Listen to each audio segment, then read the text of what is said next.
raport ku ai votuesi yt, më thënë qytetari, ai që do të mbështetet dhe qytetari e pa angazhuar, të të shikojnë ty si një lëvizje krejt tjetër që, domethënë, ti ke sot instrumentin për të zëvendësuar qeverinë sepse ke njerëz të duhur, ke programin e duhur.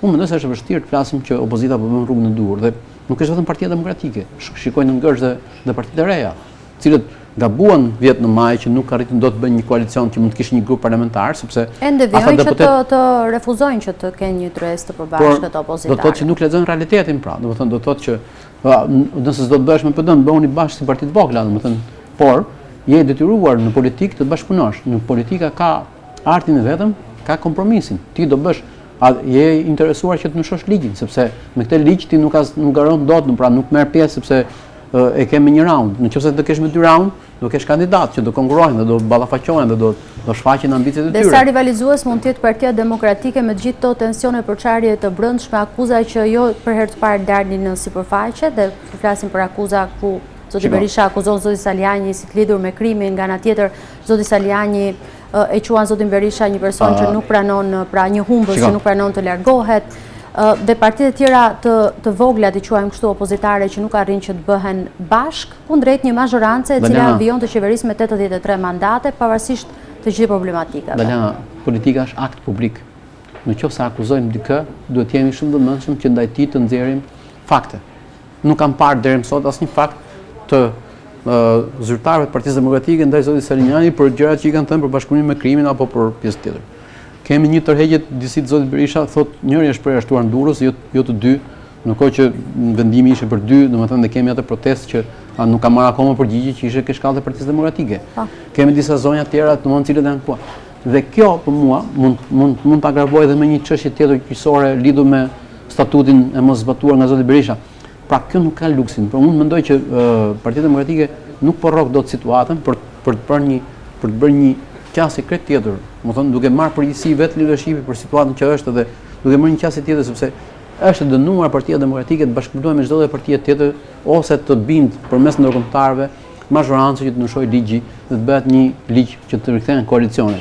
Për sa kohë është ky ligj, është i dënuar të bashkëpunosh edhe me atë të cilën nuk e dashur kur tulesh ndoshta në një tavolinë, por do të shikosh çfarë është e përbashkët nëse do të rrezosh një gjë që mendon se është më e dëmshme se sa çdo lloj bashkëpunimi që mund të bësh ti. Kështu që në këtë pikë unë mendoj që nuk po realizohen gjërat e duhura dhe ka një inflacion të akuzave dhe të fjalëve, sepse nëse në një vend normal, po të kishim një opozitë besueshme me akuzat që bën zoti Berisha, në publik dhe të tjerë, i bie që mbrenda ditës të ngrihet çdo qytetar, me mend kokë dhe të jetë atje. Pyetja është kur nuk ndodh kjo, atëherë ka një përgjigje, ka një pyetje që duhet i bëj opozita vetvetes, jam unë i besueshëm dhe a do ta pyesin një ditë këta bashkëpunëtorët e Berishën që e mund apo jo kundërshtarin tënd politik, dhe jo a mund Salinianin apo Kokalarin apo kushdo tjetër që do të konkurrojë? Pra, unë mendoj që një dialog i sinqert është e dënuar në raportin nëse do të ndryshohet, nëse do të kthehet në një alternativë për të ardhur pushtet, është dënuar të debatoj brenda vetes dhe me ato rreth vetes. Nuk po shoh këtë debat, po shikoj një qasje që kushdo që nuk shkon me vijën, domethënë akuzohet, ndërkohë që nuk ka luks opozita dhe as më tepër që sepse vetë Berisha erdhi me premtimin që nuk do ketë më përjashtime. Tani ka shpik vetë përjashtimin, megjithatë, prapë domethënë në këtë pikë është që nuk kanë në statut nuk ka vetë përjashtim, nuk njihet.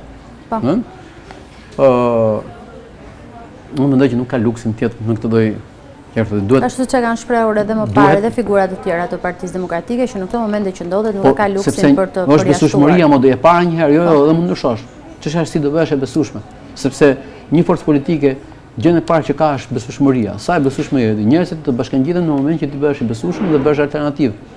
Nëse ti funksionon me politikë dekurajimi, nëse ti thua që mua vetëm më vjen zgjedhje dhe unë nuk mundet kundërshtari përballë, nëse ti e mendon e bën të pamundshëm kundërshtarin përballë, pse pretendon që të ketë një lloj besimi total ndaj teje nga njerëz?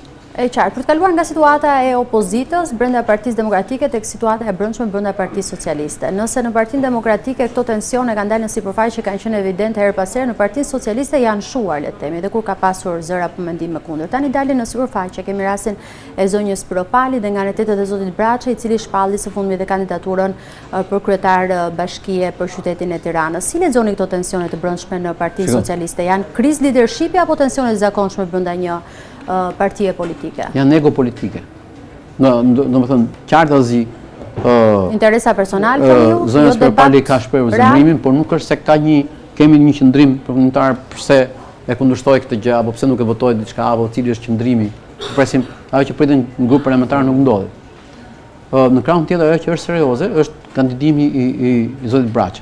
Po të kemi parasysh historikun e tij brenda PS-s, jo më kot dhe ai ju drejtua Komisionin Qendror Zgjedhjeve, që të merrte një historik, domethënë për votat e tij, për treguar që ajo ideja e tij, domethënë pra, ideja që ai pse kërkon këtë gjë, mbështetet të një mbështetje afatgjat që ai pretendon që ka brenda socialistëve dhe brenda qytetarëve, dhe është një zë që po ta shikojmë me vëmendje, zoti Rama nuk e ka kundërshtuar, nuk e ka kontestuar, domethënë është mirë që të ketë 2-3 kandidatura. Me sa që shikoj unë, ende është zonja Mansterliu në raportin zyrtar të asaj që u prezantua në zgjedhjet që nuk ndodhen pjesme, dhe Braçi që ka shpallur vetë kandidimin. Për mua këto e bën komode debatin brenda Partisë Socialiste, sepse për sa kohë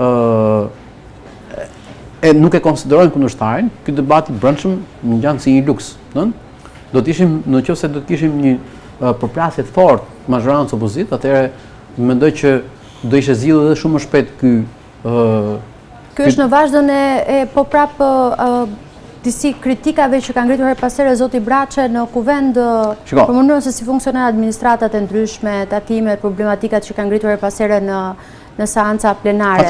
Pra dhe ky debat është i po këtij formati, pra nuk tregon diçka më shumë për përçarje të brendshme brenda PS-s? Nuk ka, Braçi është socialist i vjetër, domethënë edhe po të shikosh edhe kritikat janë brenda një logjike që nuk kanë kërcit, nuk ka një shumë. Nuk ka pasur debate parimore që mund të rrezikojnë lidershipin e Partisë Socialiste. As Piropali nuk është se kanë kundërshtuar zotin Rama personalisht, nuk është se kanë, pra, ne mund të flasim për një rrymë apo për një, se rryma brenda pushtetit, egoizëm pushteti ka. Dhe është normale, domethënë, për dëshirë për karrierë më të madhe, ambicet politike janë gjëja më e shëndetshme, më normale që mund të ndodhin në forcë politike. Deri këtu i shkoj. Po flitet për një pushtet absolut të zotit Rama, dhe momentin që dalin të gjitha këto tensione në sipërfaqe, duket sikur marrin një rrjedh tjetër, prandaj diskutohen si konflikte që rrezikojnë. Unë mendoj që ne kemi përfunduar me idenë që çaj thatë mbledhja.